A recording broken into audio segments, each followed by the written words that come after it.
Let me go ahead and turn my vibration off here. So it is me, Demetra K, and I'm sitting here with Donovan throwing rocks and high in his hand, Sadiq, the man behind the magic, the bells and the whistles, the green screen, and all the copious amount of cameras that you guys can't see, but we can see.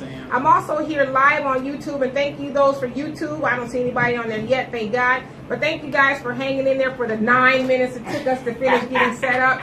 And also thank you guys to Facebook. Thank you for joining us because we have a lot to talk about today. And so I want to get you guys' input as always so we can see what we need to do here. Because as you guys know, election season or not, we are in election season, but the election day rather is next, not this Tuesday, but next Tuesday. And so as you guys know, in the black community, everybody and their mama is trying to get our votes, and so we want to be wise with that. I'm not telling you who to vote for or why, anything like that, but I'm just asking everybody to be wise. And so do I want Amanda tagged in this video? Okay, well, anyway, hey you guys, and I'll get to every one of you guys' comments in just a second. And so before I get to what have Republicans done for black people lately, I just want to go ahead and say this because I'm actually kind of surprised at the amount of people, especially our people, who are unaware as to what happened in Kentucky on last Wednesday. Mm-hmm. Last Wednesday, 2 black people were murdered by a white supremacist by the name of Gregory Bush, who at first tried to get into a black church. And so we know the history with the white gunmen going into black churches. He tried to get into a black church, but the church was closed. And he was banging on the door and they wouldn't let him in. Thank God that they didn't, because he was going in there to do harm, to murder, to shoot black people. So he failed at getting in there. Then he went to a nearby Kroger about 10 minutes away and murdered, and I want to give their names, Vicki Lee Jones, who was in her 60s, and Maurice E. Stoller. They weren't related. Another elderly gentleman, black gentleman, was murdered by this white supremacist, and as he was fleeing the scene, another white man pulled out his gun to try to stop him, and then Gregory Bush, the white supremacist, was like, yo, whites don't kill whites, and for whatever reason he got away. I don't know, how he got away, but he ended up getting away, but they ended up catching him. So I just felt like we needed to address that and acknowledge those black people, because unfortunately those black people were not that I know of. I don't know, and again, in all fairness, I don't have television, so maybe I missed it on the news, but we have heard a lot about the synagogue in Philadelphia that was shot up, unfortunately. Pittsburgh. What is it that? Oh, Pittsburgh. Okay, well, Pittsburgh. That was shot up by, what was this guy's name? Oh, gosh. I forget his name, but right. Anyway, the synagogue was shot up yesterday, and so that's obviously been getting a lot of coverage. And so I'm like, wow. Well, we need to talk about our people. No, we don't need to talk about no good Negroes. Them Negroes don't need to be talked about. No, we do need to be talked about, and I really wanted to tie that in because I think it's very important for us to support black media in whatever shape or form that we can, especially black media that's doing a good job in getting the word out about what's going on in our community. You mean like the Demetra K show? Well, I mean, it don't have to be my show. I mean, it can be anybody's show. That's, bringing forth the information that we need. Because as Dr. Claude Anderson always points out, that black people own less than 3% of the media. And so that's not enough to get our message out, whatever our message is and the information. But there are a lot of people on YouTube and Facebook and stuff like that, so Twitter, whatever. So support those people. And I would just impress upon you guys as well that if you have an opportunity to highlight those things on your social media pages, do so, because we need to inform ourselves as well, right? Fake media. No, it's not fake news. So I just wanted to take a moment to pay homage to those people who the mainstream media, which is no shock to us, have just, maybe gave a blurb in the media. So I just wanted to start off with that. All right, and so the topic that I want to transition to is black Republicans. I mean, not black Republicans, but the Republican Party. What have they done for black people lately? Now, I'm building upon that.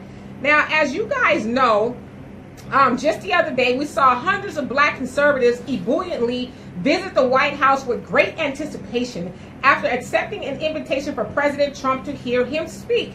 The attendees were a part of a group called Young Black Leadership Summit that was created by the conservative group called Turning Point USA.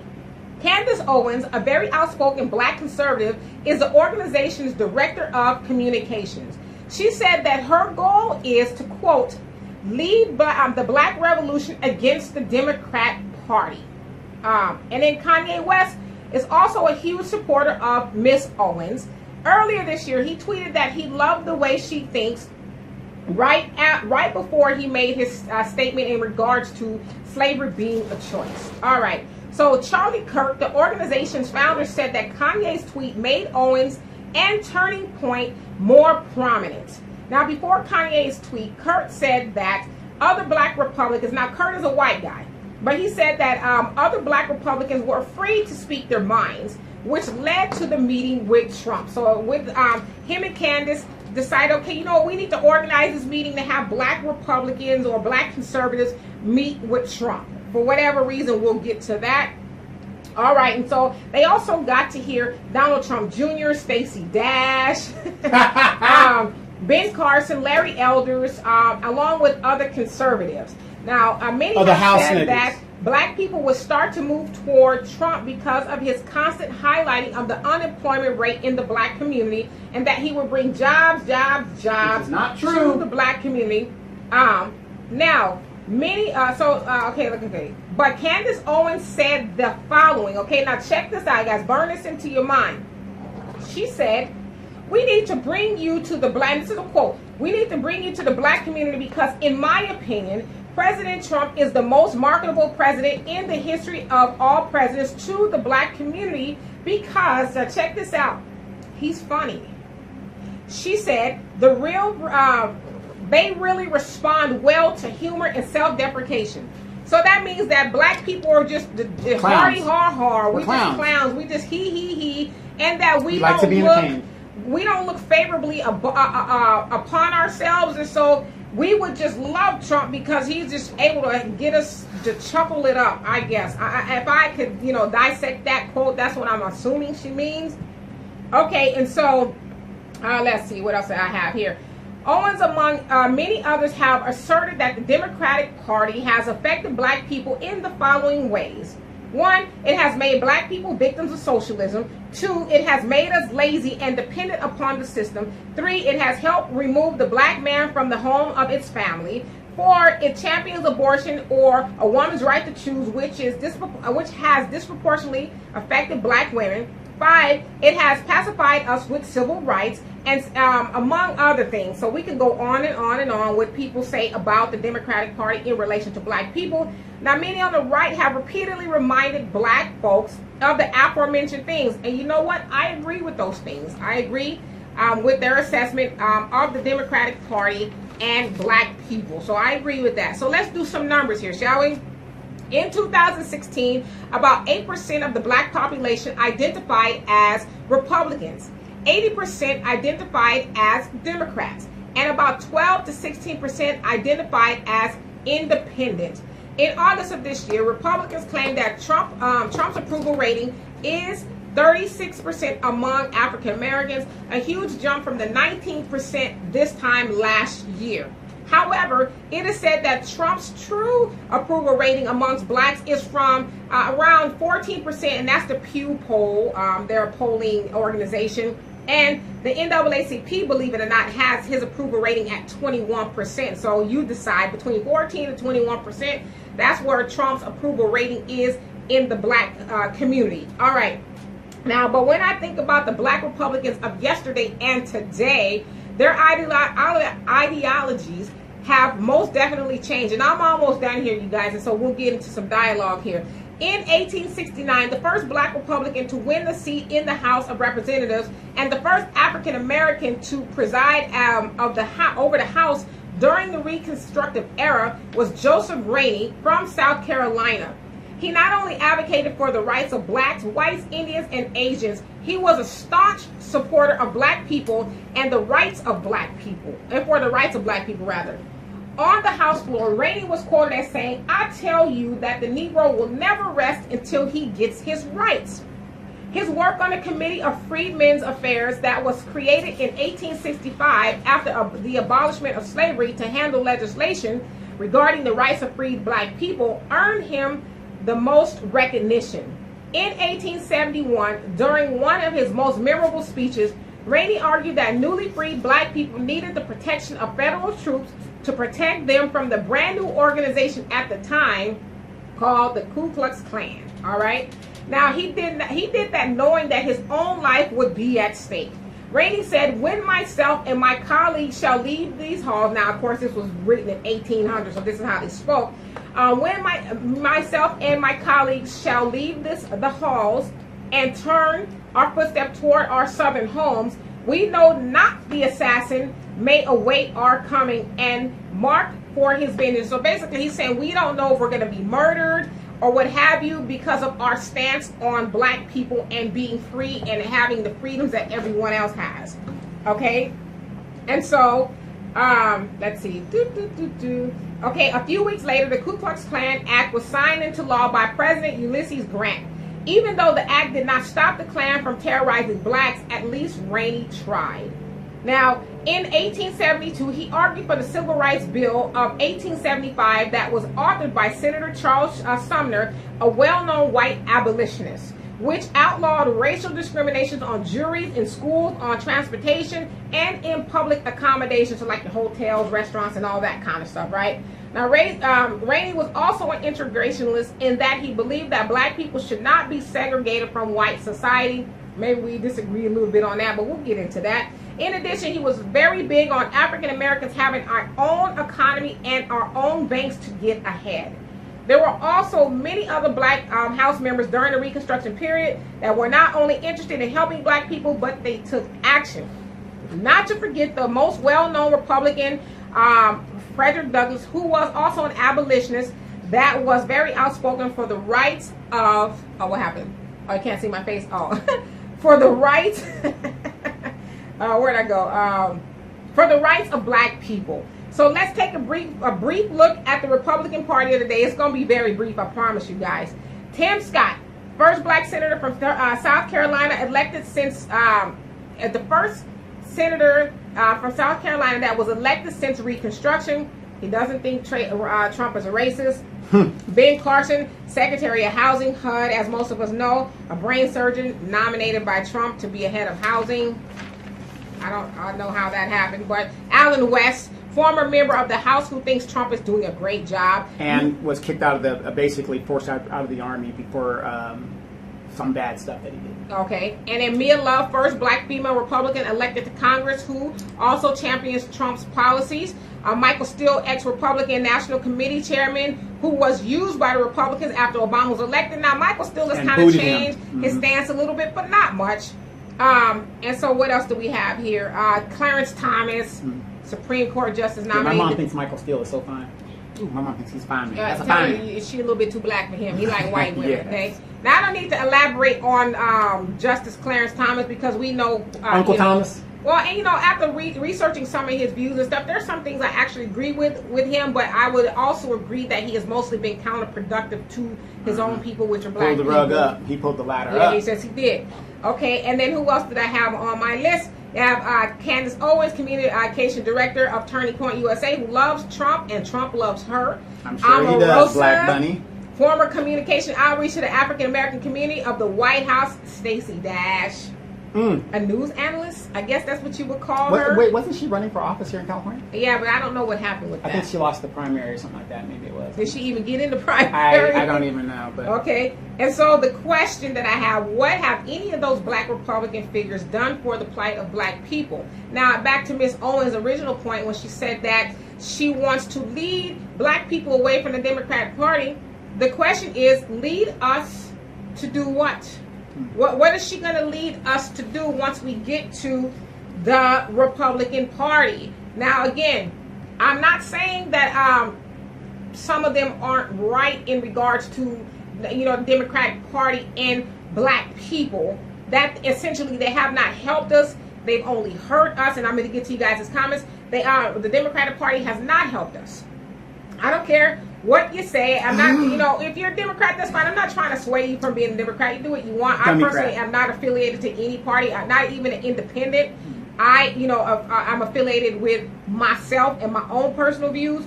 But I think we would be a fool at this point as black people to keep giving. Some people say anywhere between 80 to 98% of our vote, or in the 90s rather, of our vote to the Democratic Party, which has not done anything for black people. Essentially, the Democratic Party has switched sides from the Republican Party, and they just kind of go back and forth. Yeah, technically every party, they switch every 15 to 20 years.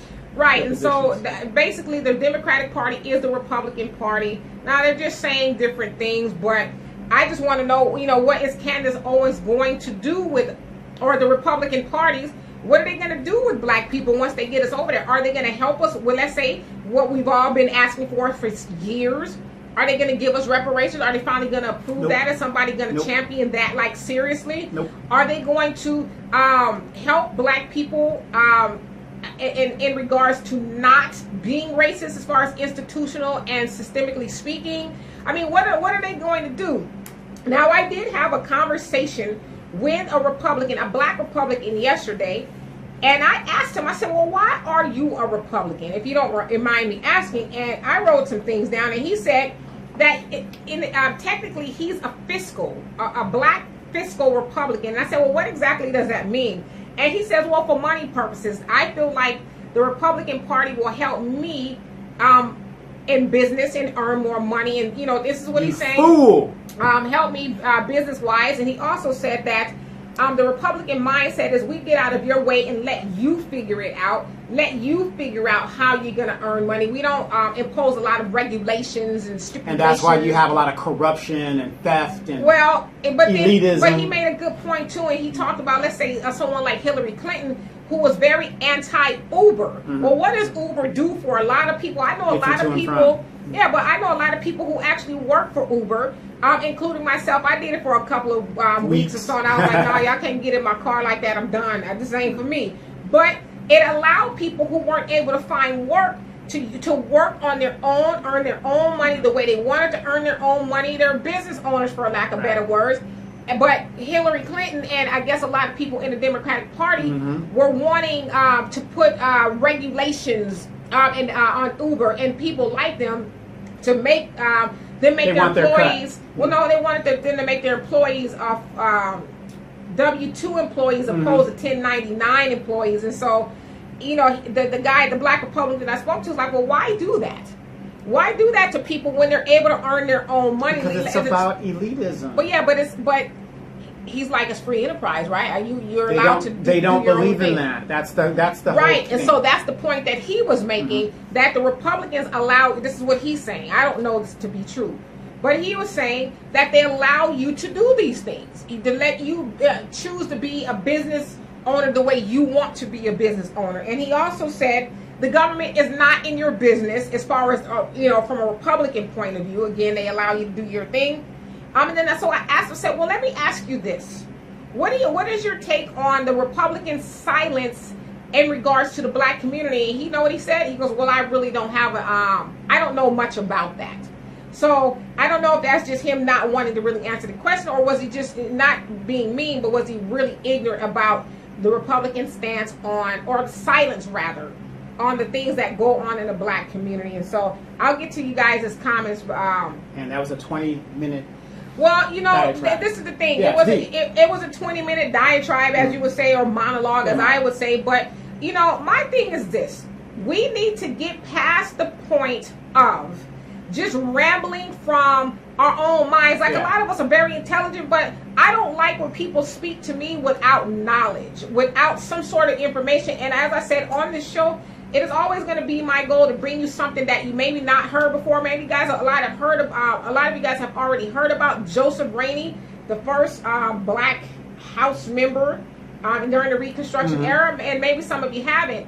But I mean, it's just good to know where I'm getting my talking points from. I mean, that's just my opinion. Absolutely. And so, so let's see what we got here. So hey, John said I'm on, and Alex said hey. And Johnny said, I am live. And hey, Dewan. what's happening? And he said, do I want to tag him on? I do, but I'm scared that this video might go somewhere else if I do that. And then Dewan says, DNN, is that like CNN? Hey, Dee Dee. We said, hey, lady, yes, I got a lot to say about Miss Treasure. We're going to get to it. And Dewan says, Young Coon Benefits Summit.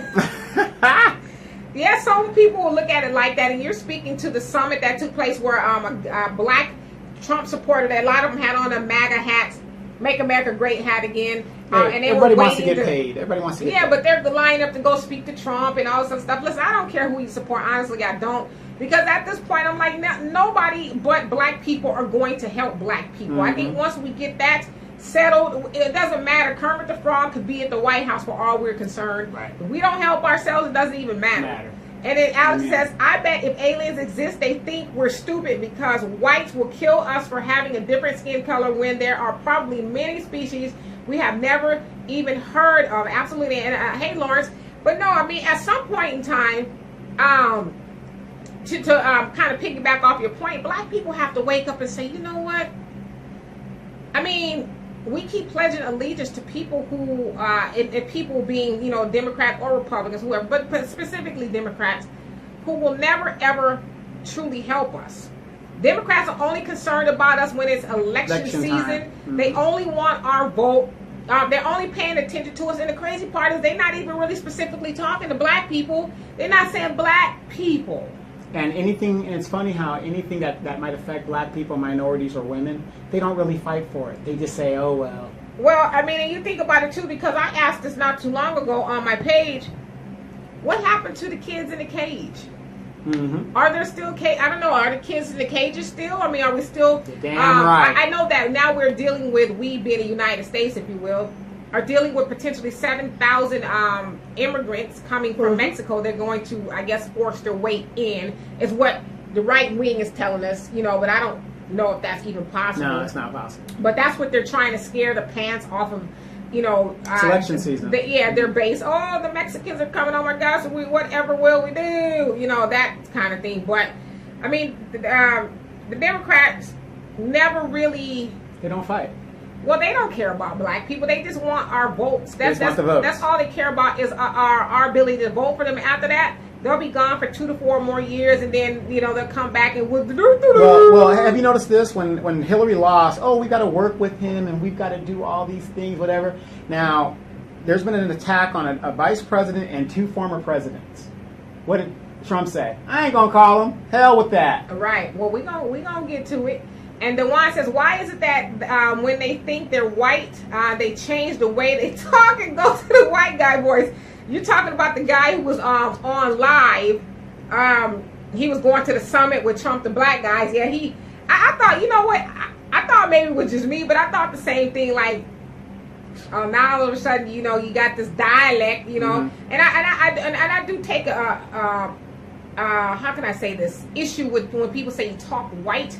But in that case, brother, he was talking white, okay? It just, Queen's English. It wasn't even Queen's English. It was just how he was saying, like, you know, that kind of thing. And so he wasn't keeping it real. Honestly, you guys, I don't care about those people going to see Trump. I really don't, because eventually they're going to have to see the light and see that Trump don't give a damn about them either. Trump is, you know, trying to get black people to come vote for the Republicans. No, you're actually being distracted because really, like I say on my other show, it doesn't matter on the national level. How many times have they got to show you that it doesn't matter? As long as you're distracted. Right. Everybody knows what's going on national, but you don't know what's going on. You don't even know who the councilmen on in your damn city. Well, you know, you do have like your Trumps and your Obamas and the elections and stuff like that. And so, yeah, they want us. They're trying to sway us to, you know, voting for who they want to vote for. It's nothing new there. But, I mean, at some point in time, like, I'll be honest with you guys. I'm friends with black people. And let me see. And Dewan also say, I'm voting independent just to say I voted. This is going to sound bad. And I've said this to you guys once before. I'm almost to the point where it's like, what's the point of even voting? To me, it's like a big shoulder shrug. Like, and so what? Who cares? You know, because ultimately, as a black woman, and as black people, whoever gets in any office, it's not going to affect us. Yeah, they're not going to do anything for us. It's going to keep affecting us negatively. They're not going to, like you said, they're not going to do nothing for us. And a good example, you had 8 years of Obama. What did he do for his people? We're waiting. Zero. We're waiting Yeah. for the trickle down effect. Yeah, we're waiting. Yeah, we'll wait for an answer. And then you also say, I love that they're coming. You said they're coming. I think you didn't finish your point. And then Lawrence, you said Democrats. And then DeWine says Trump care about Trump. He doesn't even give a damn about white people. I mean, yeah, it was just like, but why do we keep falling there? We just got to get. That was a Malcolm X that said, you know, basically the politicians, the white politicians will have black people, the black, you know, dignitaries, celebrities and stuff, whoever, lined up at the door. And then the rest of them will come outside and say, oh, he was just such a great guy. Guys, which you saw when Trump was inaugurated, yeah, right? we need to, you know, give him our vote, or he's all right, you guys, whatever.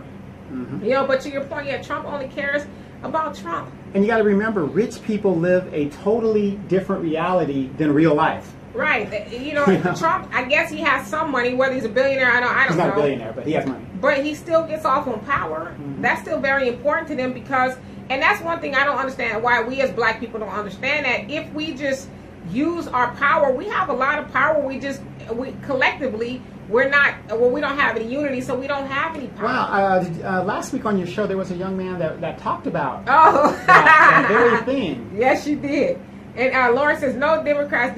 So, Lawrence, are you saying to not go with the Democrats, or are you saying to go with the Democrats? And again, like I said, I don't have a dog in the fight with, you know, vote for whoever you want to vote for. I'm just saying be informed. At some point in time, we have to get to the point to where we realize that we're being used. And the point that I was making before, I'm friends with quite a few people, and I've seen them say stuff like, vote blue, make sure whatever you do, vote blue. You know, vote for the Democrats, and I'm like, why? Why are you telling people to do that? Or for those of us that still go to church, that's the first thing Pastor says, is we're Democratic Christians. Right, Christian Democrats. But a lot of these pastors and churches are swinging toward Trump, as we've seen Trump invite a lot of the black evangelicals to the White House. Want that money. Yeah, I mean, that's all it is. The black pastors don't give a damn about black people. If they did, they would, you know, stop selling black people pie in the sky and buy. When you get to heaven, you're going to get all your rewards. Then they would tell you how to get it now. But only, and I don't want to say all black pastors, but the majority of them are only interested in you and bring your black ass to church so that they can profit off of you, because it's, you know, a Bentley payment is expensive. Yes. And if you don't show up to church, then neither does your money. And so, let's see. DeWan says, that's why I always say it will be white people that start the revolution, not scary ass Negroes. Well, you know, as we've seen, as I talked about with the shootings at Kroger, the guy was a straight out white supremacist who was going to kill more black people in the church. But to your point, I believe it's, you know, the white supremacists that are in plain clothes, and I also believe it's white supremacists that are in police officers' clothing and politicians. They are blatantly trying to start the revolution because, for one, well, they've been trying, but the white supremacists have been trying to get rid of black people since slavery was ended. We were no longer an asset. We were now a deficit to them, a burden, and like we have no use for these people. So let's get rid of them. And that's the same thing. How we are, roughly 13 to 14% of the population, which they still deem us to be a burden. Why do we need black people around? I'm not saying this is true, but overall, in their mind, they don't contribute to society. Well, we don't. We don't have any black businesses. We're not contributing. Well, right, but see, there's more to the story than that. It's not that's just that we're not contributing. They're not telling their part of the story, in that they are. They have done a lot, to obstruct this and triple stuff. So to say that black people are unproductive, well, tell your part of the story as to why we're not. How did we get to that point? It was not like we were in Africa being unproductive. We're productive over there. So, you know, you interrupt the way things flow. are going, and you bring people to slavery. Yeah, you know, we kind of get mentally tripped up, you know. And Lawrence said, no, I'm saying Democrats are rats. Well, you said it, I didn't. But the next time you see some of your friends, you know, telling you to vote Democrat, ask them why. And then they're going to say, well, see, because the Democrats are for the people. And then say, well, what have they done for the people? And what people are you talking about? And if you're talking about what happened in the 60s, that was 56 years ago. Right. And then, DeWan, you're laughing. He said, give up, Lawrence.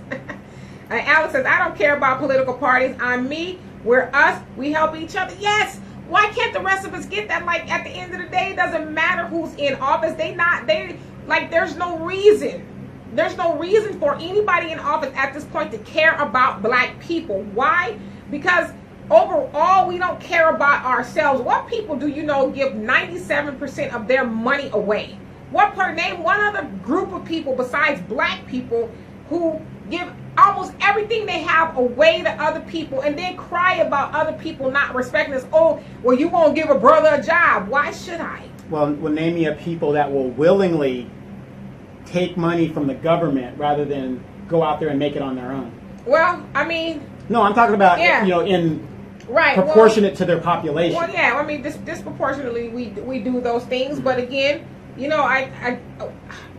I think at this point in the game, we should be wise enough to know that was by design, and we continue to fall for the trap. Section 8 and all that stuff is not a lifestyle. It's supposed to be to help you get on your feet.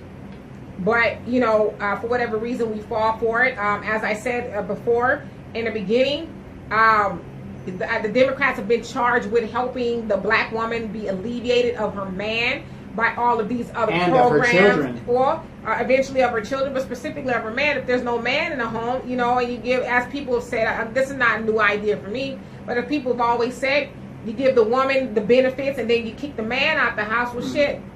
Then a black man, it's hard for him to get a job because, for one, we don't practice group economics and where we make our own jobs. And so, eventually our black men end up succumbing to the system being a penal system where he, does copious amount of stints in prison. It's a vicious cycle, but it's by design. And then the Democrats are wholeheartedly supporting the Black Holocaust. Right. Well, they'll tell you, right, but they'll tell you that they're trying to help black people.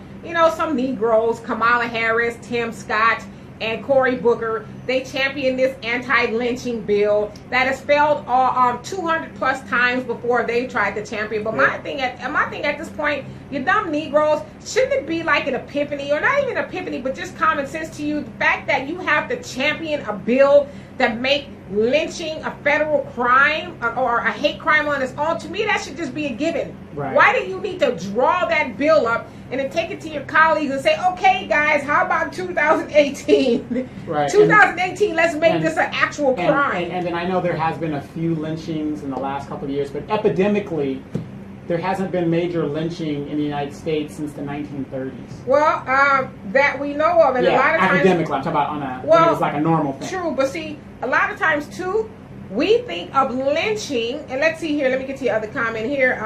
And DeWine says, so they say we're 13 to 14%, but they don't count some dark-skinned people. Well, actually, they say we're about 17 or so percent if you count black people who are mixed, who might identify with another race. Right. And so we're actually potentially 3 or 4 Yeah, more because percent I'm more. not really all black. I'm mixed. You got a little Indian in me. And, Right, a little Indian and German, yeah. N-word, please.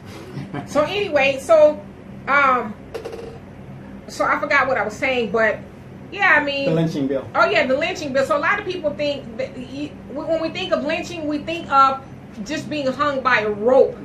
But lynching is so much more than that. It's just murdering black people because of their race in general. And so there's lynchings going on all the time. Even in 2018, yeah, we've heard of some people being hung by the neck. Bill Cosby recent. Well, yeah, that's you want to call Bill Cosby. Some people call that a technical lynching. You talk about police murdering black people wholesale. That's a lynching. Anytime you shoot somebody running away from you in the back, that's a lynching. Opposed to a white man who will wrestle you down Or with a toss you machete and a gun in his hand, and he's like, I don't want to shoot you. Yeah. Just be still. I don't want to shoot you. Right. I Or mean, talk you down from the ledge. Yeah, what do you call that? That's a lynching. And so lynchings are still happening. But I get it. I get why. Oh, my battery is dying. There we go. I get why. I get why a lot of white legislators might not want to make lynching an actual crime federally, because there's a lot of there are people that's doing it, whether it's police officers or what have you. And so I guess I get it, but if I was these Democrats, to me it would make sense, or it would just resonate with me like, wow, why do we even need to say these things? But that's just Democrats trying to Pandering. Yeah, pandering and pacifying black people. Well, now we're going to get you an anti-lynching bill. How about that, black people? Well, okay, I guess. But what about some real solutions? Because that still needs to be passed. What about reparations? Or Maxine Waters is taking care of that. Oh, I reserve my time. Maxine Waters is, well, I haven't heard her talk about it lately, but she was supposed to be, taking up the cause of reparations for black people. No, they say it and they put it out as a talking point, and then you never hear about it again. Well, maybe she's getting to it. 30 years? Maybe. Okay. And so, Lauren, she says, indeed, and Alex, she said, absolutely right. And Dewan says, hanging by the penis. There's a lot of things that were done to black people that were under the umbrella of lynching. We just think that lynching was by the neck, but it was actually so much more than that. And so that still goes on today, whether we know it or not. Now, of course, they'll try to dismiss it as something else. Oh, it's not really a lynching. It's really not a problem now. It's like you Negroes claiming to be slaves. That was so long ago. Well, he hopped up on a tree and somehow got a neck and noose around his neck. And so, again, I'm just to sum this section up about what have Republicans done for black people lately, or what are they going to do once we get to the Republican Party. I'm just saying, do your homework on everybody. Vote your better interest, whether it's somebody who is from the Republican Party, somebody from the Democratic Party, but just do your due diligence, study. Because my belief is that, let's say we all do migrate to the Republican Party, what are they going to do once we get there? Because as I said, Candace Owens' motto was she wants to lead the revolution, the black revolution, against the Democratic Party. Okay, Candace, what is your plan once we get there? Okay, here's my thing, real quick. Why even join? We were once all Republican. Now we went Democrat. That didn't work for us. Why don't we just stay independent where both parties have to pander to us? Which will also make black people think it should. You're very important, don't you think? Why do you think all these people are rallying or trying to get your vote? Mm-hmm. If you wasn't nothing like people try to say we are, they wouldn't care about our vote. Exactly. And let's see. Dewan says, what the F? They're still voting on slavery? Yeah, it's not necessarily. Well, I guess. But they're still trying to pass an anti-lynching law. I guess trying to make it a federal hate crime. Yeah, they're just a little late, 100 years. But to me, it's all bullcocker because isn't murder Capital One anyway? Right, Capital One. Well, that's the best y'all got, Kamala. That's the best y'all got for us, Corey. Hey, the Democratic Party, they're trying to distinguish themselves for that 2020 run, and Bush is going to just slam them out. But imagine if black people collectively got together as far as money and everything else. I believe the lynchings will stop or come to a pretty much a screeching halt if we had our stuff together. Well, here's the funny thing: when they bamboozled us with Obama, look how many black people went to the polls and made a difference in pushing him. There was no way he was losing against Hillary. They just wiped her out completely.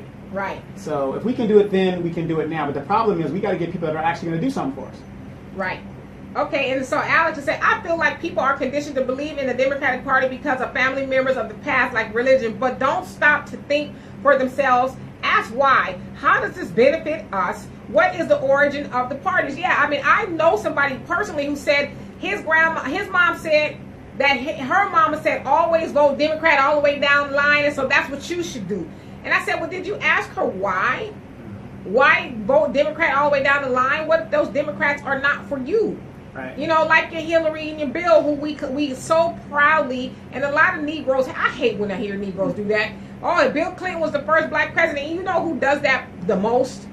As the NAACP. NAACP. They do that. Oh, Bill Clinton was the first black president, that, and the other. He was the first president who, catapulted, the problems for black people. In the modern age, right. In the modern era, he just did. And so, we love Bill and Hillary. Why? Why, exactly. And then locally here in my local town, most of the corruption that is taking place in my local town are by Democrats. Well, because, we just go along with the talking points and don't think for ourselves. But it goes back to what you're saying. Research these people because, it doesn't make sense to just vote because it's all blue. What if that person is a criminal? What if that person is... Well, but that's to Alex's point, and he also says independence. I'm an independent artist. Yes, you are. Mm-hmm. To his point, a lot of people are sold that by their peoples. Right. Well, my mom was a Democrat, and her mom was a Democrat, and damn it, you're going to be one too. So, there's a lot of families who get into, some real verbal fisticuffs, if you will, over how dare you vote for Trump, or how dare you vote for, for Hillary, or whoever. Well, I can see that because like my family was in the military. Everybody was either Navy, or Marine. Mm-hmm. We had some Army in there, and I was the first one to join the Air Force. I was like, no, I'm gonna break this trend because I wanted to do something. I did what was going to benefit me. As you should, you know. But collectively, black people, imagine this. A lot of, you know, the black intellectuals have said, why don't we form our own party? Why don't we form our own party that would help us with our better interests? But I guess it would be kind of hard to do if we have 90-something% of us who are Democrats. I mean, how do you get 97% or 90 whatever percent of black people who are Democrats to de-brainwash themselves, if you will, to say, hey, well, there's a concept. Why don't we form our own party and get some stuff done? Right. Well, you got to also remember, we weren't even human beings Arson. according to the Constitution. So remember, it's like the 3/5 compromise where they said, okay, we'll consider these Negroes 3/5 of a man, and then so the Democrats could compete. It's all about these two parties. Well, you're right, but we were considered 3/4 human, not because I'm assuming they probably had that ideology about us, like we're other part of us was monkey or something. I don't know. But they had to do with the North Low and the population, South. yeah.